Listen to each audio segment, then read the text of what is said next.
Alam niyo ba mga sangkay na noong panahon ni Pangulong Marcos, bantay sarado po ang West Philippine Sea at walang nakakapasok na ibang mga bansa?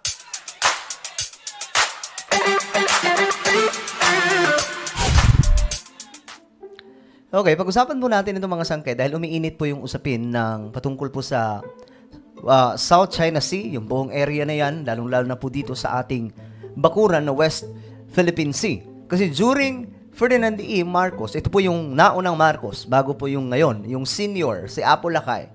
Nung panahon po niya, yung mga kasundaluhan po natin, nagbabantay ng husto sa ating mga teritoryo. Ito yung rason, mga sangkay, na hindi po nakakapasok ng basta-basta ang maraming mga bansa para po gumawa ng kalokohan dyan, kagaya ng ginagawa po ng China at ukupahin ang ilang bahagi at gumawa po ng mga tawag dito, mga gawa po nilang mga isla sa loob mismo ng ating bakuran. Ngayon, naalala ko lang, mayroon po akong video dati, no? Medyo bata pa po ako mga sangkay na nagbablog noon. Hindi pa gaanong marunong magsalita. Pero may nailabas po ako doong isang impormasyon, isa pong analyst, okay? Na naglabas po ng information na noong panahon ni Pangulong Marcos, talagang bantay sarado ang buong lugar na yan, buong area ng West Philippine Sea. At may mga nakalagay pa po doon na bawal pumasok dito yung mga dayuhan. Ganyan po ka-stricto nung panahon ni Ferdinand Marcos. So, pag-usapan po natin yan at tingnan po natin. But anyway, before tayo magtuloy-tuloy, paki-subscribe po muna yung ating YouTube channel. Mahigit 1 milyon na po tayo dito sa YouTube. So, kung hindi ka po nakakapag-subscribe, i-subscribe nyo na po itong ating YouTube channel. Okay? Makikita nyo po yung subscribe button. Sa ibaba, pindutin nyo lamang po yan. Tapos i-click nyo yung bell at i-click nyo po yung all. Sa mga nanonood po sa Facebook, syempre, follow nyo po ang ating Facebook page. Eto mga sangkay. Saan ba yun? Hinanap ko yun eh. Eto.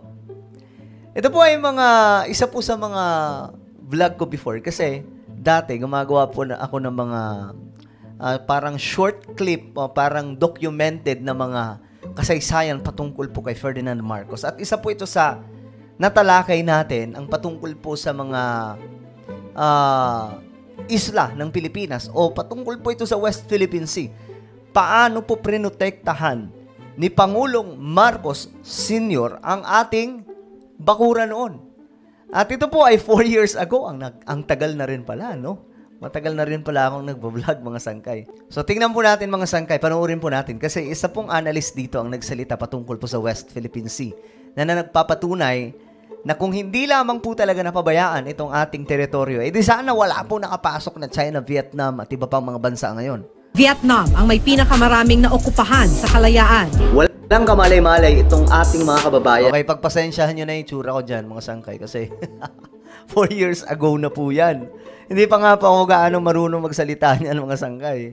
Walang kamalay-malay ang ating mga kapwa Pilipino tungkol sa katotohanan dito. Noong panahon ni Pangulong Marcos, ayan na. Yung panunungkulan sa ating bansa bilang Pangulo ng Pilipinas, ay bantay sarado po ang lahat ng isla ng Pilipinas. Okay, baka sabihin nila na fake news tayo. May magsasalita po dyan na analyst na mismong isiniwalat po niya ito sa interview ng isang station, GMA News po ata ito. Inatasan ni Pangulong Marcos ang mga kasundaluhan. Ayan. Ito po ay doon sa West Philippine Sea. Kung titingnan nyo po ito, luma na, pero ito po ay noong panahon ni Pangulong Marcos, na kung saan maging aktibo sa pagbabantay sa mga isla ng Pilipinas. Diba? Yan po dati, mga sangkay. Ngayon, medyo weak na po yung natin eh.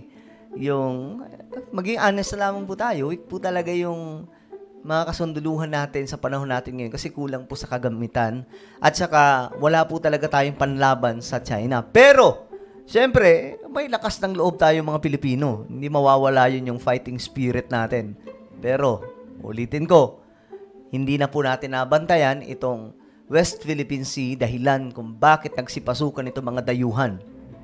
Dahil alam na alam ni Pangulong Marcos na posible itong agawin ng mga karatig bansa, maging ang China, Vietnam, Malaysia, at kung ano-ano pa, maging ang Taiwan, hindi po basta nakakapasok po sa ating teritoryo. Dahil papasok pa lamang sila, binobomba na po sila ng ating mga kasundaluhan na kung saan aktibo sa pagbabantay sa mga isla ng ating bayan.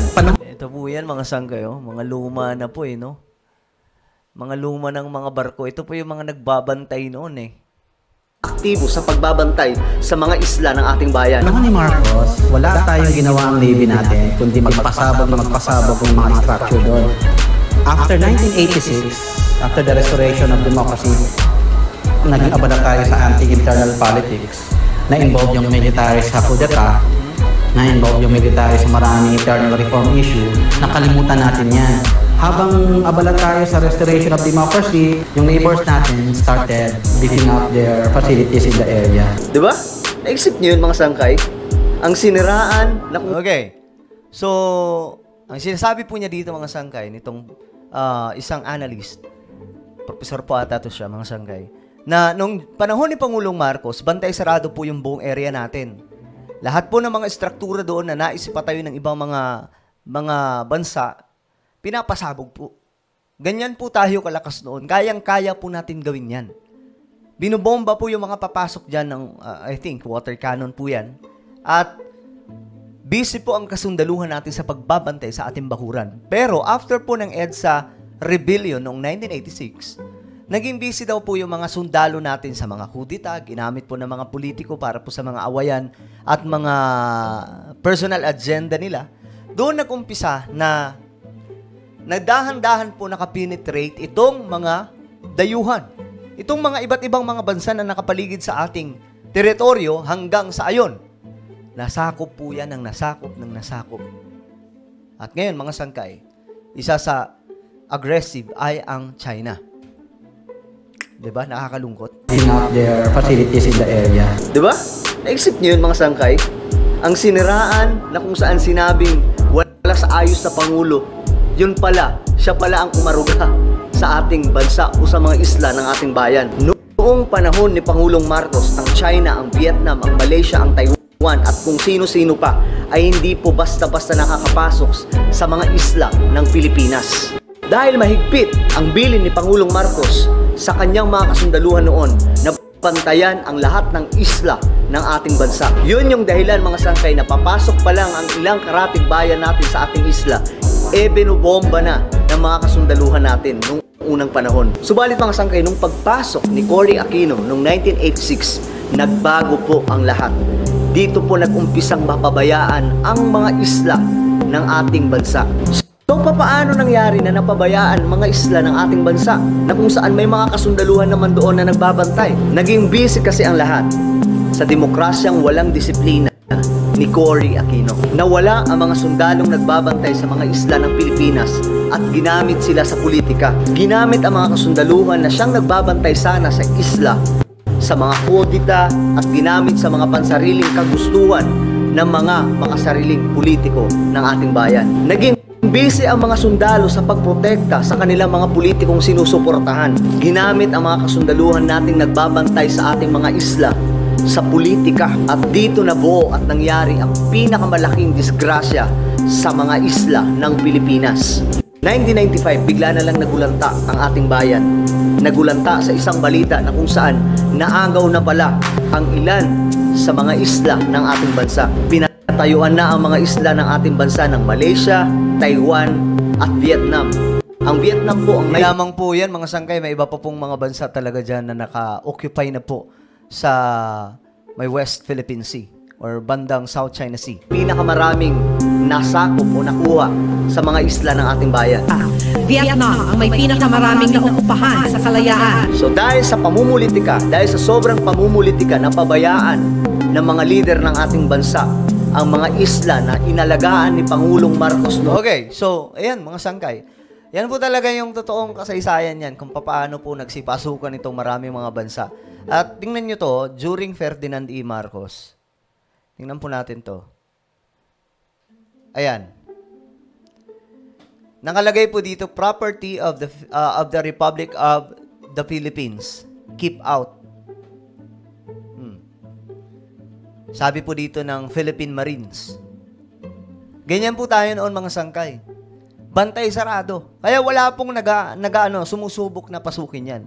Pero after Ferdinand E. Marcos, naging busy kasi yung mga politicians sa pamumulitika ng malala at ginamit po pati yung mga kasundaluhan natin hanggang sa hindi natin namalaya na nakapasok na pala itong mga ibang mga bansa na nakapaligid po sa area ng West Philippine Sea. Ngayon, ang very aggressive ay ang China. So, ano po yung ating gagawin? Ewan ko lang, mga sangkay, kung may magagawa pa po tayo dyan. Pero sana, no, kasi wala rin po tayong mga kagamitang pandigma eh. Kasi nung panahon ni Pangulong Marcos, talagang may bubuga tayo eh. Tayo po yung pinaka, dyan, superior. Binabantayan po talaga ng gusto natin dyan. Walang makapalag. Pero ngayon, wala eh. Nanghina po. Ang dami po mga sumunod na presidente, pero wala po talaga totoong naging sa ating teritoryo, no? Ngayon, panahon ni Pangulong Bongbong Marcos, dahan-dahan pong binabalik ng kaunti na mabantayan po yung ating mga bakuran. Pero sobrang hirap po niyan. Hindi ko alam kung paano gagawin niyan, pero napakahirap po niyan dahil nga occupied na po ng ibang mga bansa, especially itong China. Itong teritoryo natin, lalong-lalo na po itong bandang sakop po ng West Philippine Sea, no? So ano po ang inyong opinion? Just comment down below. And now guys, I invite you please subscribe my YouTube channel. Ito po ay Sangkay Janjan Daily. Wait lang, hanapin natin. Ayan. Ito po ay Sangkay Janjan Daily. Dito po ako nag-upload ng mga video tungkol po sa mga ganap natin, mga lakad natin. So, i-subscribe nyo po ito, tapos i-click nyo yung bell, at i-click nyo po yung all. Okay? So, ako na po ay magpapaalam. Mag-iingat po kayong lahat. God bless everyone.